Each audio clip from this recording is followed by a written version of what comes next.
po. Okay? So, ibig sabihin, napipigilan po yung kanyang kasiyahan. Yan. Yun po yung nakaka-stress. At alam po natin ang stress, nakakatanda po yan. Isa pa, sabi ng mga doctors, yan po yung isang problema ngayon na kinakaharap ng mga tao kasi ang stress nagbibigay din ng mga health problems. Okay? So, 50 ml po ulit. Dito naman sa isang brand. Ayan. So, yun. Ngayon, titignan natin kung sino po dito yung very absorbent. Okay? Kung kayo po yung tatanungin, ano pong gusto niyo? Absorbent or hindi? Siyempre, absorbent. Now, sa lalaki, may effect kaya yung sanitary napkin? Yes. Especially kung may asawa ka. Okay? Actually, dapat maging concerned din kahit lalaki. Just imagine kung yung asawa mo may bacteria, tapos makikipag-make love ka sa kanya. So, what will happen? Kuminsan nga, napag-iinitan kami mga lalaki. Sabihin ni Mrs., kasi na-check niya, meron siyang UTI. Pagkagaling kay Mr., sabihin niya, saan ka galing ng karang gabi? Kala niya kung saan pumunta si Mr. Yun pala, ang sanhi, sanitary napkin. Okay? So, ngayon, check po natin dito. Ang gagawin ko po ngayon, ipe-press ko po ito isa-isa para makita natin yung absorbency niya. Okay? So, didiinan ko. Kasi pag suot ng babae, syempre yung buong weight niya. Tama? So, uunahin ko po ito. Okay? Same pressure. Yan. Yun. Tumikit. Nakita niyo po? Talagang basang-basa po siya. Pangalawa, punasan ko muna. Okay, ayan. Ito naman. Okay. Ayun, napakagaan pa nung diin ko, pero talagang basang-basa pa rin siya. Ayan. Ito naman yung sa atin. Ito maganda. Para makita nyo. Ayan, super diin na. Okay.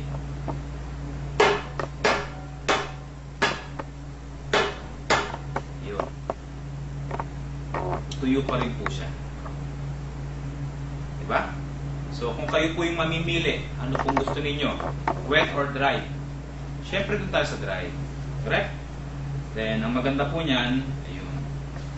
So, talagang tuyong-tuyo siya. So, ngayon, na-check natin ang comfortability, ang absorbency.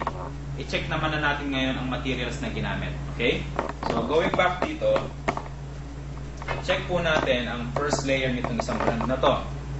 Baka kasi ito yung sanhi ng problema.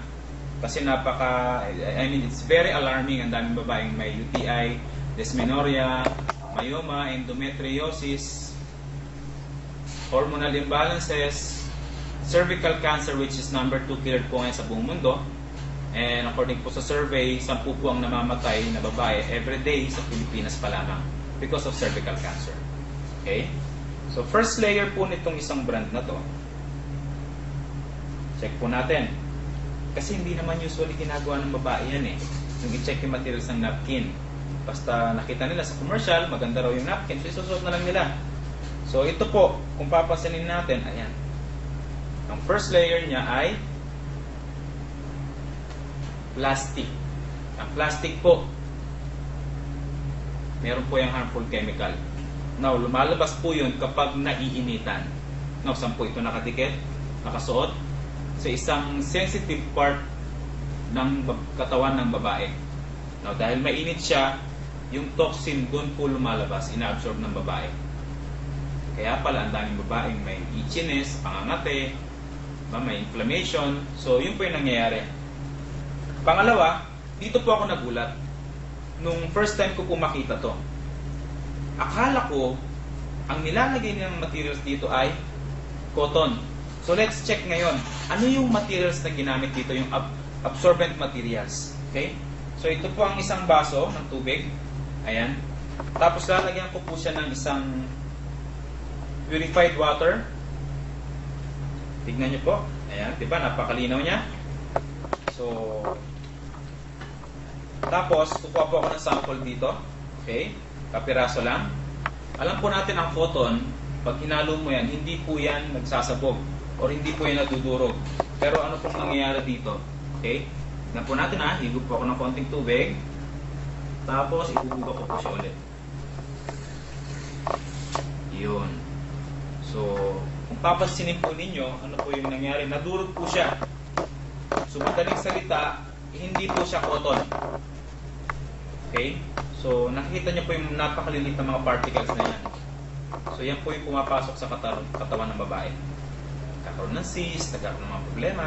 So, kung hindi siya cotton, ano po yung ginamit na materials dito? Let's check.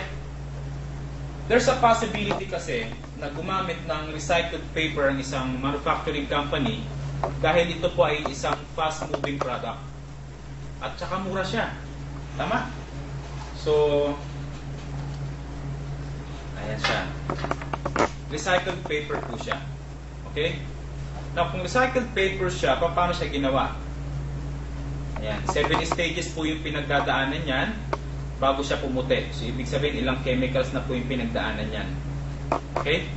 So, ngayon, just imagine if you are using this product, pagbagsak ng mens mo dyan, umahalo na dun sa chemical composition, tapos dahil suot mo siya, 2 hours, 3 hours, so saan pumupunta yung chemicals? Sa katawan ng babae. Then, last layer, plastic. Okay? So, yan yung mga bad news. Anyway, punta pa tayo sa pangalawa. Yung sa pangalawa naman, in fairness naman, no, hindi siya plastic yung first layer nila. Kaya lang, let's check kung ano po yung nasa loob niya, yung absorbent na ginamit. Okay? Ito po, kung papasinin ninyo ngayon, ayan, kita ba? Yung makikintab. Okay? So, hindi rin po cotton yung ginamit. Tapos, ginamitan po siya ng industrial gel. Ang purpose po ng gel na yan is to absorb odor and moist. Meron pong katulad dyan sa labas. Alam niyo po yung pagbagong bili yung sapatos or bags. Meron pong maliit na papel doon, di ba? Ang purpose po nun is mag-absorb din ng odor at moist. Ano po yung nakasulat doon sa packaging po ng papel na yon? Do not eat or throw it away. Kasi po harmful po yun or poisonous. Now, ang masama, ito siya, hindi po siya tinitake orally. Kaya lang, pag suot ng babae, syempre pag umahalo yung menstruation dyan, ina-absorb ng katawan ng babae. Long-term effect po niyan, makikita po, after 5 years, 10 years, yun po yung nagiging problema. Okay? Minsan nga, bata pa lang, inooperahan na.